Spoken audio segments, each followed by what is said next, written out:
jërëjëf tey dañu ñëw fii ci Thiès ma ànd ak sama naataango bu dëkk Canada ministre de la coopération pour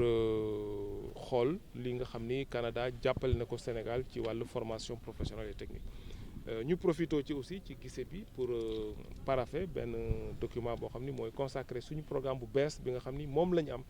ak coopération canadienne ci wàllu formation professionnelle et technique xam ngeen ne coopération boobu tax na ci projet yi weesu ñu développé ay BTS développé ay yeneen filières comme ni nga ko gisee fii ci Thiès xale yi ñu gis léegi ñuy def wàllu agriculture ñi nga xam ni def nañ léegi démonstration ci géomatique ci BTP de manière générale ñooñu ñëpp ñu former leen dans le cadre de cette coopération avec le Canada. donc tey bi ñu visité ba pare ñu xaatim kayit goo xam ni day jëmmal projet bu yees bu ñu tuddee junniy femmes 1000 femmes donc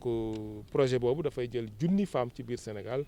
tàggat leen. jàngal leen métier gunge leen pour ñu mun a am seen activité am seen métier boobu donc loolu mu nekk projet boo xam ni dafay dëppoo ak vision président de la République ci mi nga xam ni tey décidé na particulièrement ñu taxawu les cibles jeunes mais surtout les cibles jeunes et femmes. waaw ni muy tëddee mooy danañ tànn junniy jigéen ci biir Sénégal yoo xam ne nii dañ leen di xool lu ñu bëgg a jàng lu dëppoo ak seen fi ñu dëkk seen activité économique ñu tàggat leen ci tàggat leen nu ñu yore seen yëf. mais surtout yóbbu leen aussi ci financement pour ñu mën a am seen yëfi bopp loolu nag dafay dugg ci politique générale de l'État bi nga xam ni moom le président de la République taxawal xam ngeen ni ci département bu ne ci biir Sénégal am nañ li ñu tuddee pôle emploi entrepreneuriat pôle boobu mooy saytu gone yi ak jigéen ñi ci wàllu formation ci wàllu financement ci wàllu accompagnement vers l'entrepreneuriat parce que ni ñu ko président santé rek suñu bëggee régler problème mu liggéey pour ndaw ñu góor ñi ak ndaw ñu jigéen ñi faaw ñu ubbi ay bunt ci jëm ci entrepreneuriat maanaam def sa yëfi bopp donc projet bi junni femme li ñuy def day ñëw dugg ci programme boobu nga xam ni ñi ñuy tàggat suñu paree dinañ leen mën a gunge ci wàllu financement yi nga xam ni président décidé na ñu territorialiser ko maanaam wàcce ko ci goxaan yi. maa ngi profité ci sa antenne rek pour lancer appel jàngalekat yi nga xam ni ñoo nekk ci enseignement technique formation professionnelle que ne nañu nangu ne état du Sénégal def na ay jéego yu mucc ayib bu benn gouvernement masul def ci gunge jàngalekat yi ci seen wàllu pay lu am solo borom syndicat yi sax ñoom nangu nañ loolu que ne li état du Sénégal def ci yoon bi masuñu ko def te loolu jàngalekat yi nekk enseignement technique et formation professionnelle ñu ngi ci biir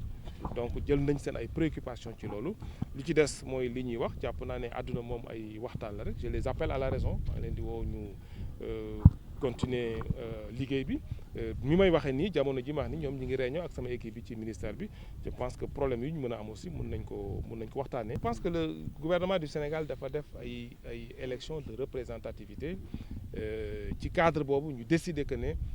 G7 tey mooy interlocuteur état en termes de revendication des enseignants te moo wax nag que ne syndicats yi nga xam nekk ci G7 posé nañ sur la table les revendications du système spécifique yi nga xam ñoo nekk ci enseignement technique et formation professionnelle mais su ma EG dina recevoir na leen ba tey su may directeur ñu ngi leen jamono yi ma ñu ngi leen di recevoir mais je pense que ñun ñoo bokk système bi lépp mën nañ ko waxtaanee je les appelle à la raison pour que ñu dellu ci classe yi ñu continuer waxtaan yi pour trouver ay solutions. Oui, je vous remercie. Je suis venu cet après-midi ici au lycée François-Xavier Ndione de Thiès, lycée technique, accompagner mon homologue du Canada, le ministre chargé de la coopération en visite au Sénégal. Nous en avons profité avec nos partenaires canadiens traditionnels. Je veux citer Collège et Institut du Canada, SICAN, paraphrase un mémorandum sur un projet que nous démarrons qu'on appelle 1000 femmes. Je dois d'abord remercier le ministre qui nous a fait l'honneur de nous visiter, de visiter le lycée, de trouver les élèves en plein exercice, mais remercier le Canada pour cet accompagnement de qualité par rapport à la formation professionnelle et technique du Sénégal. Et nous venons de boucler un projet que nous avons appelé ESP-EPE, qui nous a permis de développer cette exploitation, d'acquérir le matériel que vous venez de voir, le matériel de dernière génération, sur l'agriculture, sur les BTP, mais sur la géomatique entre autres. Et nous démarrons évidemment un projet que nous appelons 1000 femmes avec la coopération canadienne. C'est un projet, comme son nom l'indique, qui va accompagner 1000 femmes du Sénégal pour les accompagner dans la formation pour aller vers l'insertion socio-professionnelle. Vous savez que le président de la République tient beaucoup à l'équité sociale au Sénégal. Et nous avons évidemment une population très jeune, une population avec 52% de femmes, raison pour laquelle nous avons pensé que nous devons tous, dans le cadre des politiques de l'État, accompagner ces femmes dans l'acquisition de compétences, de métiers, mais surtout vers l'accompagnement vers l'insertion professionnelle qui leur permettra d'avoir des revenus décents. Non, il n'y a pas de domaine ciblé particulièrement. C'est des femmes qui seront choisies dans les différentes régions du programme et qui vont être formées dans cela et accompagnées, comme j'ai dit, vers l'entrepreneuriat et l'insertion socio-professionnelle. L'État du Sénégal aujourd'hui le président de la République a décidé depuis quand même quelques temps d'investir plus et mieux dans l'accompagnement des jeunes filles et des jeunes garçons pour aller vers l'insertion socio-professionnelle. Évidemment, ce que le projet 1000 femmes va faire va s'intégrer harmonieusement dans les politiques de l'État en la matière.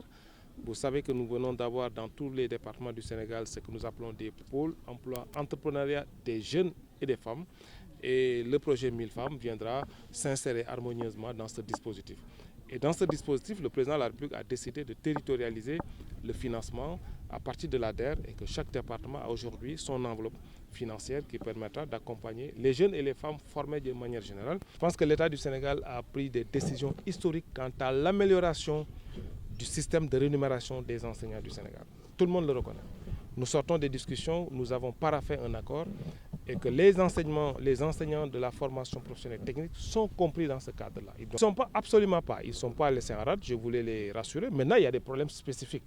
Je voulais les appeler tout à l'heure en venant ici. Ils étaient déjà en réunion avec mes équipes au ministère. Je pense que rien ne sert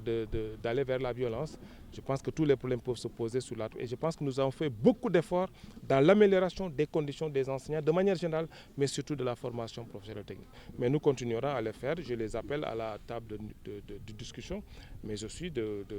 capitaliser ce qui est déjà fait par rapport au système éducatif de manière générale.